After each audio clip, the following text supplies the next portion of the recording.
Hey there. Welcome to saas.unbound podcast. I'm your host, and Nadeina, head of growth at saas.group. Serial acquirer buying wonderful SaaS businesses to take them to the next level. And here I chat with inspiring founders and experts to get an inside scoop on how they made their business a success. So today with me is Joe, CEO at Prerender, your solution to JavaScript SEO challenges. And of course, saas.group's one of the beloved brands that was also one of the first acquisitions. So really interested how you're getting on with it. So welcome. Thank you. Well, great you're here. I know you have quite a few cool announcements and you're hiring and you're redefining your roadmap. So a lot is happening. But before we go there, let's start with you and your background. Sure. So I'm Joe, the freshly minted GM of Prerender. I come from a pretty extensive tech background. I had an interesting way to break into it, though. So I was living in the Bay Area back in 2008, decided that I wanted to go from an education in rhetoric into the tech industry. And I decided that I would drive Uber and meet someone in the back of my car that would give me a job in a tech company. So that happened after about 3 weeks of driving for Uber. Started out as a office admin, worked my way up to IT admin and then business analyst, and then the rest is kind of history. I've had about 10 years working in growth and then running SaaS companies across different industries, from project portfolio management to test management and now pre-render. Okay, I think that's one of the coolest hiring tips or tricks I've ever heard. Yeah. Maybe, next time I like to be hired in a non-traditional way. So maybe Yeah. that's a tip for me. But okay, that's really cool. So tell me a little more about Prerender as well, because solving SEO challenges sounds a bit vague for some. So, and you guys are doing it in a very cool way too. So maybe you can do a rundown of what Prerender is about. Sure. So pre-render started just over 10 years ago, and it was initially to solve a problem for indexing for JavaScript heavy websites. So essentially, a lot of websites who are single page apps or otherwise have a lot of engaging dynamic content aren't necessarily indexable, or the content is not easily indexed by search engines, Google being the canonical one. So what pre-render does is we take this dynamic website, all of the pages that have all this interesting, engaging content on them, and we render a static version of that. So anytime a bot like the Google crawler comes to the website, instead of expecting it to act like a human and go through and render JavaScript, instead pre-render serves a static document to that search engine so that it can do the scraping more quickly and have more of the website indexed. It's something called a crawl budget. So we help customers or companies that have websites that are really dynamic, engaging, and interesting achieve indexing success and more visibility in organic search results, because we render that in a very boring but very important way for the search engines. Okay. And I know with Prerender, we kind of hit the ground running right after the acquisition. There were quite a few changes, especially our best kind of cost-cutting case with the Yes. AWS bill. Maybe you can talk about that. But fast forward 10 years, I would like to know what you guys are doing now, and what's new with you and how you feel about the future of Prerender as well. Yeah, so going back right after the acquisition, and this is something that SaaS Group does a good job, I think, for the companies right after the acquisition. We focus on how to build out the team, how to optimize the way the business is running. That's not necessarily possible for founders, especially if they're a team of one or two, to do. So the AWS cost-cutting example is a good demonstration of that. So after acquisition, we started to put more attention into running the business more efficiently and running it for growth and also profitability. And looking at the way that Prerender was architected, its infrastructure footprint, we realized that we were spending quite a lot on AWS. So thinking through the reasons why, what we were getting from that, and how we could migrate to a different infrastructure setup is what we did. and managing that migration, making sure it had little to no impact on customers. And in fact, actually, if it did have an impact, it would be a positive one. We actually ended up saving over 800,000 a year just by being a little bit smarter about how we deployed Prerender across different infrastructure. And we moved away from AWS for the most part. We still have some things on AWS, but now we have a combination of some more cost optimized providers for infrastructure, and then a different architecture that's not only less expensive to run, but scales a little bit better and can give us a foundation for growth through better profitability. So that is something that we're continuing to do as we take Prerender further. So we built out more of an engineering team, we have more of a product team, and we also empowered Prerender with the necessities for growth, which is spinning up a marketing team, having a sales practice, thinking more about customer success and support. And that's something that's been really key to providing a better future for Prerender. So we had Prerender was in great hands with its founder, Todd. But after acquisition, it was really about turning up the gas, so to speak, on everything that he was doing. And we went from a very product-led growth, developer-focused tool to something that has some more rigor around how we message it, position it, talk to customers and potential customers, interact with agencies, and think about what we're building for the future.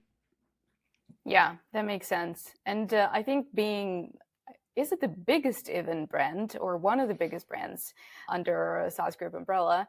I feel like you guys like really are pioneers with all that, more processes and really getting out of the startup-y kind of mode into a scale up. So in a way, I think, yeah, you're the first movers, but at the same time, you've got all the support from the central team. And I wonder, because also in a way, central team is tailored kind of to work with earlier stages companies and really boost the growth and be kind of scrappy and exercise this bootstrapper mindset. In your case, we need to think a bit differently. So maybe if there are any ways that you find still working with central team and with that support useful, that would be very curious to explore. Yeah, so I think the biggest assistance that we receive from the central team on the go-to-market side of the house is from the central marketing team. So they do a lot with our own marketing team to help with optimizing for campaigns, optimizing for ad spend, being a sounding board for new ideas, kind of working collaboratively with us on our strategy and making sure that it's the best it can possibly be. Also with the product team. So we leverage the central product team quite a lot. We have all of our design work that's done by the central team. We have a growth product manager that's coming from the central team. And even the head of the central team at SaaS Group helps us with optimizing process, making some key improvements, thinking about how we build the roadmap, and especially lately helping us redefine our leadership of product directly within Prerender. So the idea of having this team of experts that helps us think of new ideas. They can be sounding board, kind of sparring partners for different things that we want to try. It's been very useful. I've only been here for some months, but I've seen a lot of value in that. And then, of course, there's a lot of the boring stuff of running a business that we leverage the central team for as well. This is finance, HR. We have a fantastic HR team, inclusive not just of running the day-to-day operations of HR, but also recruiting. So we get a lot of assistance, and I think that's really invaluable because it allows the team at Prerender, everyone from marketing to product to sales to customer success, to focus more on things that are specific to Prerender. Well, a lot of the other stuff that's the foundational aspect of running a business is taken care of by the rest of the central team and the rest of SaaS Group as a whole. Yeah, that's a pretty cool thing that I think we do for all the brands, and that's something that actually gets noticed pretty much by every GM I talk to. So it sounds like we're doing something right there. But okay, either way, it's your team and your culture, and obviously we are working even at the acquisition level to make sure that we bring companies that are kind of culturally aligned, and we have this wonderful no asshole policy in the team. So we want to know who we work with, and it's a lot more cohesive, I think, than it could be. But still, every team is different. You probably noticed it. We've been just recently in Marrakesh with pretty much every team ready to Almost share? everyone. Yeah. Almost Yeah. everyone. And yeah, who do you want to see at Prerender? Because I think you're hiring for 3 roles now. 4 actually, 4. technically now. Okay. Yeah. Excuse me. It's always expanding. Yeah. But, I will say, just kind of backing up a little bit, one of the things that really attracted me to working at SaaS Group was the culture. So even before I worked here, the little bit of research I did as a candidate, I could really tell that the vibe of this place is where I wanted to be. It's a place that I wanted to be a part of. And it's not just the no asshole component of it. That's really important too. But for me, it's a matter of empowerment. It's a matter of thinking strategically. It's a matter of having new ideas. The way that we collaborate, the way that we work together is something pretty unique in my experience with other companies. And even before talking specifically about pre-render, I have to say that was a huge component of what made me want to apply. And fun fact, the first role that I applied for at SaaS Group, I wasn't chosen, but I was so insistent and I knew this was really the place that I wanted to work. It was less about a specific brand at SaaS Group and more about being part of the SaaS Group family overall. Now, zooming into pre-render, we want to embody all of the values that SaaS Group has. The no asshole culture, rolling up your sleeves and working well together, all of that kind of stuff. And even more specifically, because for me, I'm still relatively new at pre-render, but right now we're at sort of a point of inflection. We've done well, but we need to think about what we're doing in the future. So the easiest way to describe it when we look for new people to join our team, we want to hire wolves, not sheep. But we want nice wolves, right? So we want people who can have some independence and autonomy and who respond well to that. It's like, here are the goals. We want you to go off and figure out how you think it makes sense to work on those, the resources you need from me and the rest of the SaaS group to make you successful doing that. So we want everyone to be, feeling like they have some responsibility and accountability to make things happen, but they're supported by a group of people in pre-render, by the group of SaaS group, not just with ideas and feedback, but also the support that they need to grow professionally, to acquire new skills, to do things that can kind of further their professional career, not just their position at SaaS group. So as we think about who we want to hire, it's people that fit culturally speaking, but also people who've shown initiative and have a desire, a path for themselves to grow. So that's what we're looking for as we bring new members of the team on board. That's awesome. Thanks for sharing that. And I mean, again, in Marrakesh, I saw all of you guys, and it's with every team it's super nice to see how they work together. But with you, I think it was even a little bit different because you're also one of the biggest teams, Mhm. and it was really interesting to see the dynamic because, well, there are teams where it's just 2 people, 4 people, so that's Right. kind of easier. But with you, yeah, because you're bigger, it was still very much of a team and very much a supportive environment. So yeah, Yeah. That's a that's a bit of a double-edged shout sword out. too. Yeah, well, thank you. But it's also it's a challenge at the same time because we work so well together that we have a tendency to just always be focused on helping everybody else out. And one of the challenges that we have is figuring out how to get people to focus more on their specific domain. So recently we went through the exercise as a group of really figuring out whether we have clearly enough defined roles and responsibilities, if we all understand the boundaries of our work. And the reason I think that's important is so that the right people can focus on the right things at the right time instead of spreading ourselves too thin, which is a good problem to have, right? Everyone wants to help everybody else, and that's nice. It's a good team environment and all of that. But it keeps us from really expanding and growing and getting to the next level. If everyone wants to help everybody all the time, it means that we lack some focus. And to be quite honest and transparent, that's one of our challenges right now. Is getting people to say, okay, this is your domain. We want you to go off and work on that. Sure, ask questions. If you need some help, you want a sparring partner, whatever that needs to look like. But also take some more ownership and be really focused on your little piece of the puzzle. And that way it's a kind of an adjustment period. But over the next couple of months, we're continuing to focus on that so people can be more specialized and more focused on things that fall within their remit. So ultimately, in the end, we can really grow as an organization. Yeah, I think this is also just a part of bringing the processes into the team because yeah, when you're a startup, you kind of just want to know everything and own everything, and the borders are not as clear. But when you grow like this, yeah, it's interesting how it's going to play out. I'm really curious. But okay, let's talk about pre-render a little bit more, right? And Sure. it's what you are doing, and part of your goal, I think, is to just build a more exciting future for pre-render. And I think one of the things that you mentioned to me even in Marrakesh is defining the future of discoverability, and that would be super exciting to learn more about. Sure. To be sure, we're still figuring out what that story looks like. So I'm working with a team right now to start to have some of those forward-looking discussions and really trying to get things back to first principles. And if we think about that, you look at SEO, I don't know, 5 years ago, it was about how you can game the tags on your particular pages and show up differently here and there. And you have these keyword loaded posts on your blog and different things like that. It was very much a gaming the algorithm, gaming the system. But if you think about the first principles of SEO, really what you're trying to do is be found, right? You want whatever it is your business does to be discoverable.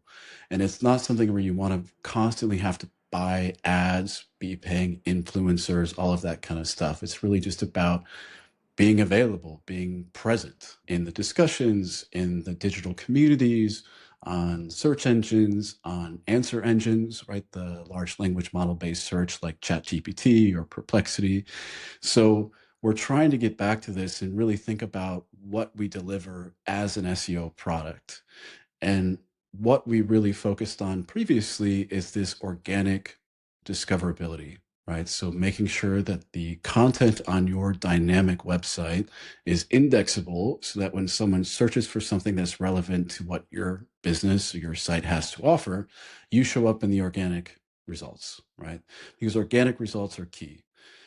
I think you would probably agree. If you go and you look for something and everything that comes back to you is an ad, you will be much less likely to trust those results and click through them and engage with them. Whereas if when you look for something, it's an organic result, or it's something that one of your friends mentions, or you go to Reddit and ask a question and someone organically says, oh, hey, I've used this product before and it's going to be useful, you're going to trust that much more.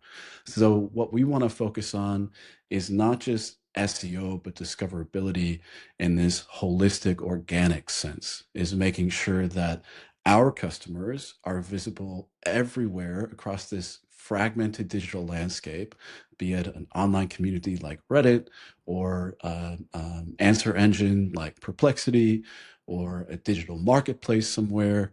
Or even the old school Google, which is decreasing in market share as the days go by, but that we can make sure that you're visible, that you're findable, that you're searchable in all of those places at the same time without having to buy ads everywhere you go and pay influencers to be, mentioned on social media and all of that kind of stuff.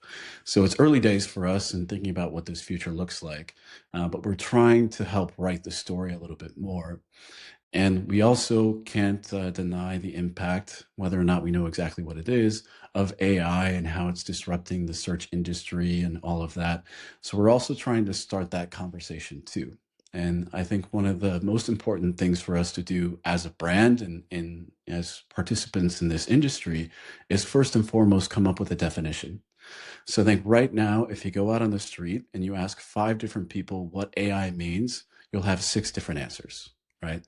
And the analogy I use, and maybe this won't make it into the podcast, but the analogy I use is AI right now is like teenage sex. Everyone wants to assume that they know exactly what it is, but they're too embarrassed to admit that they don't know. And the admission that they don't know would be asking someone else, right?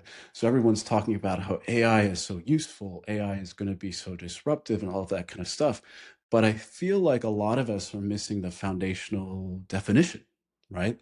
And what that actually means. We're just jumping ahead. We're saying, okay, well, this means that we're not going to use Google to search anymore. Or if we do, we're going to look at the Gemini search results. Okay, well, let's back up a little bit and let's think about AI literacy, and some kind of speculation of what exactly it even is.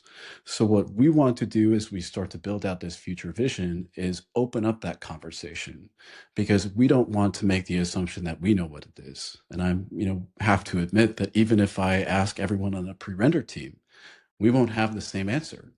And this was something we actually encountered in Marrakesh when we were together as a group, the larger SaaS group, but hundreds of people in the same place. And I did a little straw poll asking different people, and no one could quite explain to me what AI meant in a way that was consistent across the board. So before we get to understanding what we do next and how AI is involved in that, we're trying to build the definition and start the conversation that we feel is required, interacting with our customers, with prospective customers, with leaders in the search industry, about settling on some kind of a static, as much as possible, definition of what AI is before we start jumping to making theories about how it will disrupt our industry, and then most importantly, how it can actually be valuable. So I think right now I see, if we take, for example, LinkedIn, I don't know about you, but my LinkedIn is full of posts about AI. Oh And to yeah. be honest, they all follow the exact same format. It's like an eye-catching sentence and then a continuation. You have to click the more button, and then it pops down into this very formulaic post. I think they're all written by ChatGPT, to be honest, with good prompts, whatever. But you see a lot of this like very formulaic, like really obviously AI generated content. That's all the same.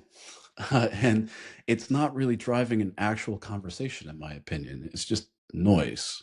So we want to really try to separate the signal from that noise first and foremost before we start thinking about what could be happening in the future, if that makes sense. Yeah. Well, first of all, great definition. Totally back that up. It's definitely making it into the podcast. Okay, perfect. But Yeah. second, that's something I noticed as well. Just yesterday, I was talking to a colleague of mine, and she was like, "Yeah, AI is doing this, and then AI is doing that," and I'm like, "Okay, no, none of it is AI." And it's just such a broad, I think, definition right now, and people are kind of like trying to pull it, tie it down to something, and explain, like, to find an explanation for themselves. But and by no means I'm an expert in AI, or know what it is exactly. But that was such an interesting moment when I realized that, well, that is definitely not it, and Hmm. we should pull away from this.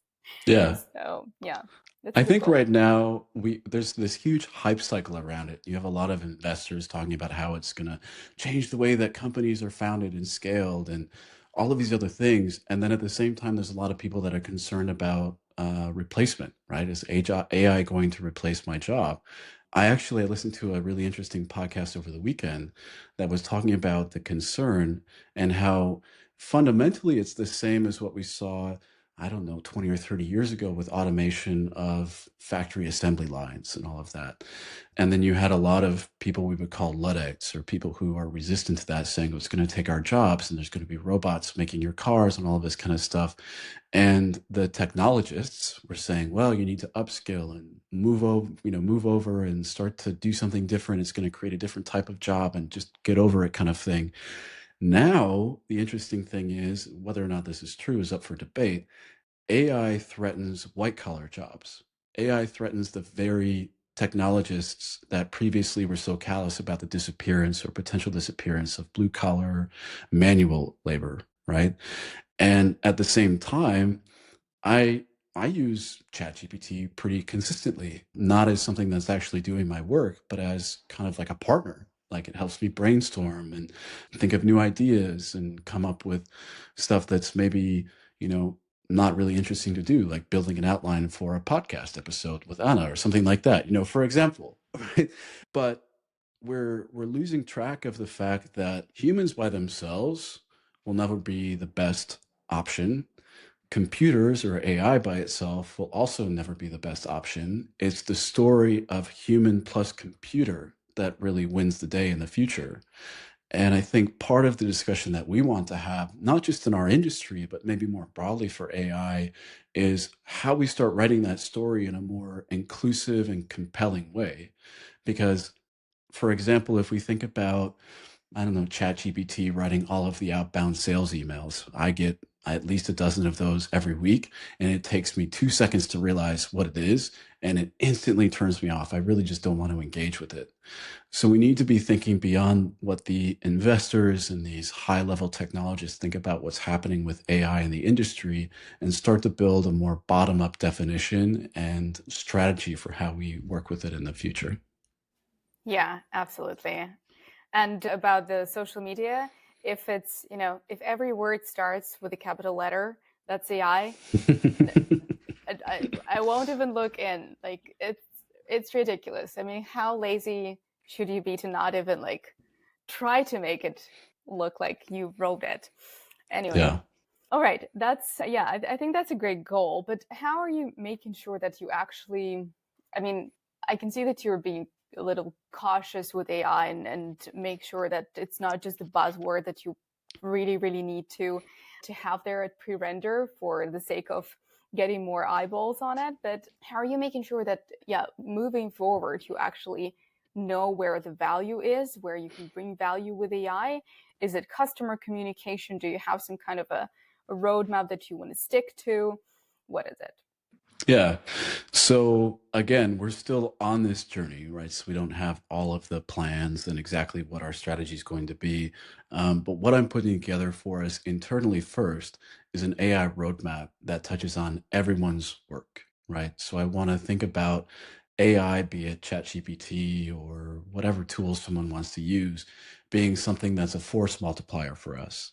The easiest use case or application for that right off the bat is software engineering, right? So already our engineers are looking at how we can leverage code writing tools or debugging tools, different things like that, to be force multipliers for them, to help them increase their productivity and focus on things that machines can't do, right? If we need to go and write a bunch of boilerplate code, then I, I've mentioned this to the engineering team already. I absolutely don't want you doing that, right? Because that's relatively low value work. I want you to be creative software engineers, people who are thinking about problems in ways that AI just doesn't have the context or the capacity to solve and to make better. And taking the low value work away from you or taking it off your plate is kind of the first step to doing that.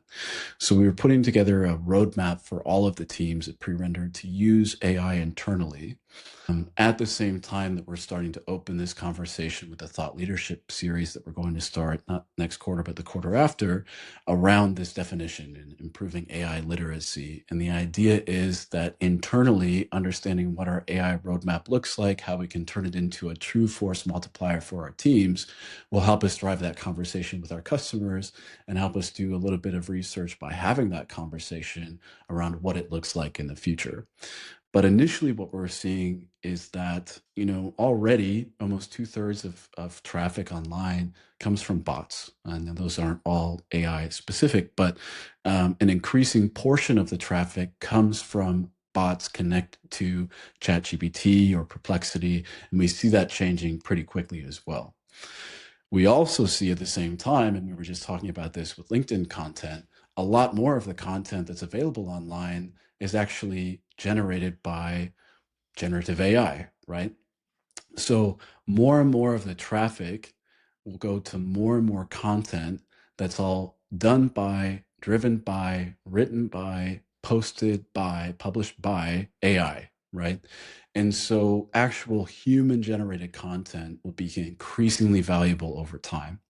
And what we're trying to do is figure out how to drive that awareness, right, as we start to have this conversation, and making sure that what we build at Prerender helps our customers understand that, understand what they should be generating, understand where it needs to be visible in a way that we're not just helping them automate the creation of that, but really focus on what's most valuable to their customers in a way that's going to be resonant as opposed to just saying that we're going to write a blog post every day because we just put some prompts into ChatGPT and it spits out this blog post and it's great, it's fantastic, it's all calculated to be an exact 60-second read with all the right keywords and all of this like really inauthentic feeling stuff, right? That's out. We want to change that and be thinking more about the preciousness of human generated content, how important that's going to be, but also the idea that if 2/3 of traffic online is just bots reading content that was generated by different bots, all of that kind of stuff, what's the nature of websites in 3 years, right? Is it really going to be for humans? Like if you release a website and you know today that 2/3 of the traffic to that site are bots anyway, and that you're getting away with generating a lot of content with different bots, is your website for humans in 3 years? Maybe not, right? So we're trying to think about what that looks like. We don't have the answers to it. We're going through this in a very speculative way, but that's kind of the initial tack that we're taking in terms of how we write the news story for Prerender, if that makes sense. No, no, it does. It's very interesting. A little terrifying as well, I should say, but Yeah. Well, just remember, it's always human plus computer that will win the day, right? yeah. So I think it's really important for us to open this conversation because right now I see us as kind of like sleepwalking into a future that none of us really want, just because we're not sitting down as a group and coming up with a collaborative definition of what this looks like and how it can benefit us. We're just sort of allowing things to take their own course. We want to slow that down and be more deliberate and thoughtful about it at Prerender. Awesome. All right. So maybe, to kind of, because we're coming to an end slowly, and I wanted to ask you a couple of questions. And, like you said, you're fairly new at Prerender, but maybe there is something that you have already implemented and, saw the value of and saw the results. So kind of like, what was your first win? Yeah, I'm not sure I can count it as a win yet, not in the traditional sense. So I'm a little bit of a process monster. I like to have things really outlined and organized, and that's something that wasn't really common across pre-render. So the first thing I did after about a couple of weeks there is implement objectives and key results. So we just are coming up on the end of the first quarter that we did that. So we established company goals, and then we had strategic projects, and those decomposed into objectives and key results that went across a lot of different teams. We were successful in doing 1 quarter with that practice. However, we were not very successful in accomplishing everything that we set out to achieve. But I was really clear with the team, and this is why I'm still counting it as a win, not just for me, but for the group, that understanding how to set goals for ourselves, how to hold ourselves accountable and maintain focus, even if we didn't achieve all of those goals, this is a learning process for us. And another piece that I'm really trying to put in place that I think we're going to be really successful with is celebrating mistakes. So I tell the team that mistakes are not failures until after the fact, and only if you decide not to learn from them. And so another reason why this OKRs practice is kind of a win, in my perspective, is the fact that we're looking at why we didn't achieve everything that we set out to, and we're using that to plan better and to work and collaborate better together in the future. So I'm counting that one as a win. Okay. All right. Well, let's see how it pans out at the end. But that's that's a cool practice. And maybe, being a process monster when you are growing out of the startup zone is not a bad thing. All right. Well, the last question is always about a hack, and that can be anything. Can be hack for people who use pre-render, people who want to, I don't know, grow a company, people who want to be more process oriented, anything that works for you, basically, and that you can share with the founders. Yeah. So I guess, I'm a really big fan of the innovator's dilemma and the innovator's solution. And one of the key things there is that it's very important to stay connected to what your customers want, but also understand that they don't always know exactly what they need. So you need to understand how to walk this fine line between building what your customers are asking for and also looking between the lines and thinking about what they really need. And being successful as any software company or any product company in general that sells to someone is understanding how to navigate that cognitive dissonance a little bit. And the way I like to sum it up is one time someone cornered Steve Jobs in an elevator. And this was after he'd been really successful with the iPhone and the MacBook Air and the obviously the iPod. And I think by that point also the iPad. And they said, Steve, how do you know what customers want so well? How are you so effective doing that? And he says, it's very easy. It's not up to them to decide what they want. It's up to me. And you need to walk that middle ground a little bit. You can't be quite that extreme, but my biggest kind of hack, I guess, when you think about strategy and specifically a product strategy, understanding how to listen to customers and give them what they're looking for, but also be thinking about what they need either now or in the future, and make sure that you're also building to that at the same time. That's great. Yeah, that's a great not maybe not a hack, but a great strategy. Yeah, there Awesome. you go. All right. Okay. Well, thank you so much, Joe. And I mean, it's awesome to have you in the team. It was great meeting you, and really excited to see how Prerender is going to grow even more, and what processes you're going to have there now. Yeah, well, thanks. It was good to chat with you, and it's really great to be here. I can see myself and the rest of the team being very successful with SaaS Group, and looking forward to the future. That's good to know. Well, let's do it again sometime. And yeah, Sounds thanks. good. Thanks for being here. Ciao. Ciao. Take care.